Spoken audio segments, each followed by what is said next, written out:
CM கொடுத்த laptop இது. அதோட சேர்த்து பேக்கும் சேர்த்து கொடுத்துருக்காங்க. இப்போ லேப்டாப்பை ஓப்பன் பண்ணி பார்ப்போம்.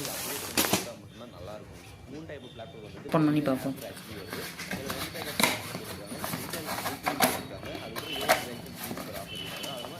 மெதுவாக ஃப்ளாட்டாக போட்டக்கூடாது.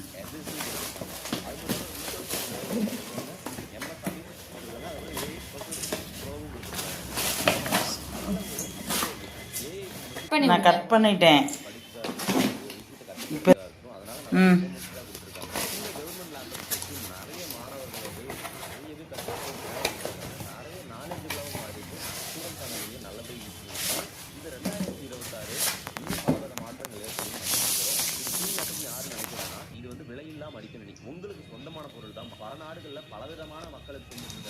சார்ஜரோடயே இருக்குது.